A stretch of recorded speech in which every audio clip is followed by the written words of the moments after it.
बच्चों, अब हम आते हैं आज की कक्षा के तीसरे भाग पर।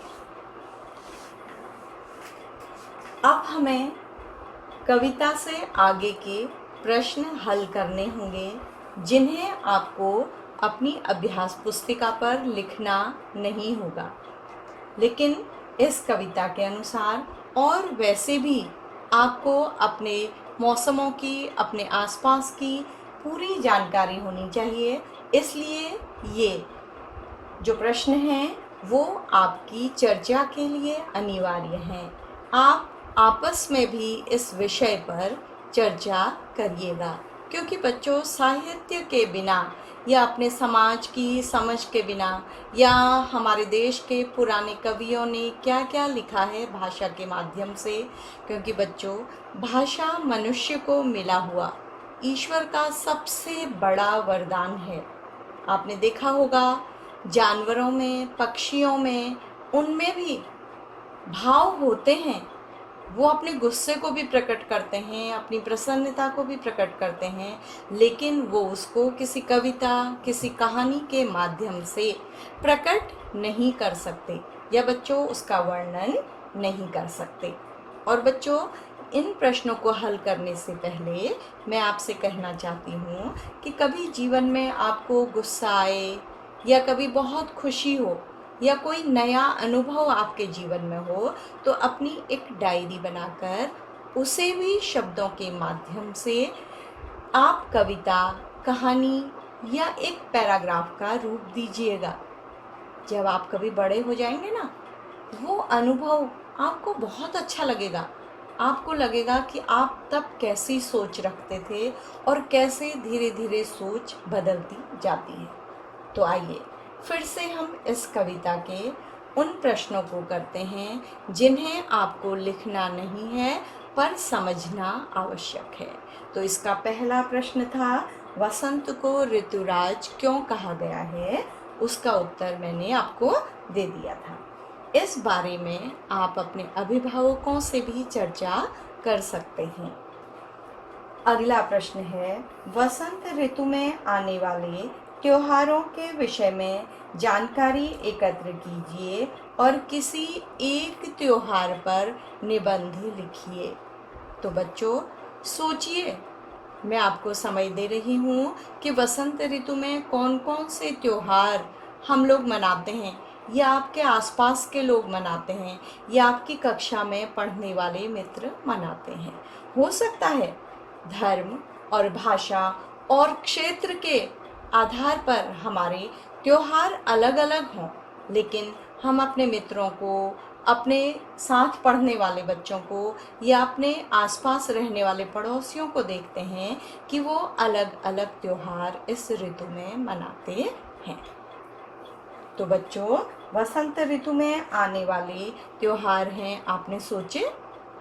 सबसे बड़ा त्योहार है होली, जिसके बारे में आप जानते होंगे, जो रंगों का त्योहार है, प्रेम और भाईचारे का संदेश देने वाला त्योहार है। इसके पश्चात है शिवरात्रि, जिसे शिव के विवाह के अवसर पर मनाया जाता है। शिव पार्वती का जब विवाह हुआ था, उस अवसर को याद करके आज भी लोग उसे मनाते हैं, क्योंकि शिव इस जगत का संहार करने वाले देवता हैं। और इसके अतिरिक्त यदि भोले बाबा प्रसन्न हो जाते हैं तो वरदान देने वाले देवता भी हैं। तृतीय त्योहार है वसंत पंचमी, जिसे फसलों के पीले हो जाने की, प्रकृति से फूलों से भर जाने की खुशी में, मौसम के खुशगवार हो जाने की खुशी में मनाया जाता है, जिसमें सरस्वती की पूजा की जाती है। मुझे पता है कि आपने इन त्योहारों को मनाते हुए अपने दोस्तों को देखा होगा, या इन त्योहारों पर आपके विद्यालय में छुट्टी हुई होगी तो आपको इन त्योहारों के नाम पता होंगे। इनमें से होली सर्वश्रेष्ठ त्योहार है, जिस पर आपको एक छोटा सा निबंध लिखना होगा।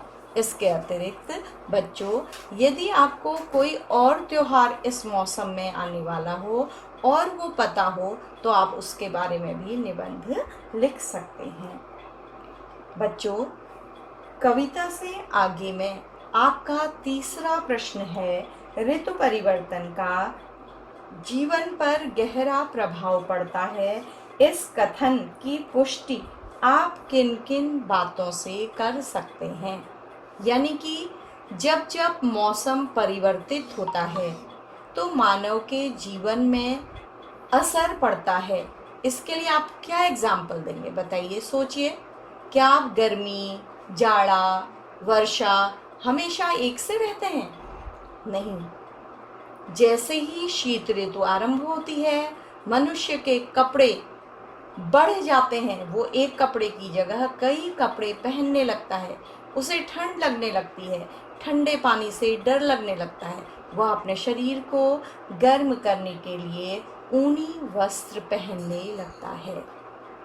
ठीक इसी तरह जैसे ही ग्रीष्म यानी कि गर्मी की ऋतु आती है तो व्यक्ति सूती कपड़े पहनता है, कम से कम कपड़े अपने शरीर को ढकने के लिए पहनता है तथा गर्मी से बचने के नाना प्रकार के उपाय करता है। पंखे चलने लगते हैं, एसी चलने लगते हैं, ठंडे पानी को हम पीने के रूप में प्रयोग करने लगते हैं और गर्मी की ऋतु में हमारे कार्य करने की क्षमता भी कम हो जाती है। हमें आलस्य आता है, हमें नींद लगने लगती है और हम थकान का अनुभव करने लगते हैं। वर्षा ऋतु में सड़कें कीचड़ से भर जाती हैं, चारों ओर घटाएं छाई रहती हैं, बिजलियां कड़कती हैं आकाश में। लेकिन बच्चों, ये ऋतु प्रकृति के लिए वरदान है। चारों ओर प्रकृति पानी से संतुष्ट दिखाई देती है, पेड़ हरे भरे हो जाते हैं, उपवन के पुष्प, अगर आपने गमले में भी फूल लगा रखे हैं, आप देखिएगा गर्मी की ऋतु में वो मुरझा जाते हैं और वर्षा ऋतु आते ही वो प्रसन्न दिखाई देने लगते हैं, तृप्त दिखाई देने लगते हैं, यानी कि संतुष्ट दिखाई देने लगते हैं, हरे भरे हो जाते हैं। लेकिन वर्षा ऋतु में हमें घर से निकलने में भी कई दिक्कतों का सामना करना पड़ता है। हम बरसाती या छाता का प्रयोग भी करते हैं। अगला है आपका अभ्यास, अनुमान और कल्पना। आप देखिएगा अपने पुस्तक की पृष्ठ 2 में सबसे अंत में कविता की निम्न पंक्तियां पढ़कर बताइए कि इनमें किस ऋतु का वर्णन है। तो बच्चों सुनिएगा, आप भी मेरे साथ पढ़िएगा। फूटे हैं आमों में बौर, भौरे वन वन टूटे हैं, होली मची ठौर ठौर, सभी बंधन टूटे हैं। तो बच्चों, ये किस ऋतु का वर्णन है बताइए? जब आमों में बौर आता है, भौर यानी कि भौरे वन मन में घूमते हैं, खुश होते हैं, गुंजार करते हैं। होली का त्योहार जगह जगह उल्लास के साथ मनाया जाता है और व्यक्तियों के सारे बंधन टूट गए हैं, यानी कि वो बहुत प्रसन्न हैं। तो ये किस ऋतु का वर्णन है बताइए, सोचिए। हाँ, ये वसंत ऋतु का वर्णन है, जो कि हमने अभी पहले प्रश्न में भी आपको बताया था। इसके पश्चात कवि एक प्रश्न लिखता है जो आपके विचार करने योग्य है कि स्वप्न भरे कोमल कोमल हाथों को अलसाई कलियों पर फेरते हुए कवि कलियों को प्रभात के आने का संदेश देता है, उन्हें जगाना चाहता है और खुशी खुशी अपने जीवन के अमृत से उन्हें सींचकर हरा भरा करना चाहता है। फूल पौधों के लिए कवि क्या कहना चाहते हैं?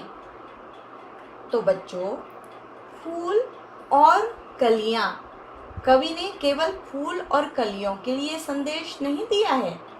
कवि मनुष्यों के लिए, युवाओं के लिए ये संदेश दे रहे हैं कि कवि अपने जीवन की आशा से उन युवाओं के जीवन की निराशा को दूर कर देंगे जो निराश होकर आलस्य में पड़ गए हैं और उनके जीवन में एक नई सुबह ले आएंगे। तो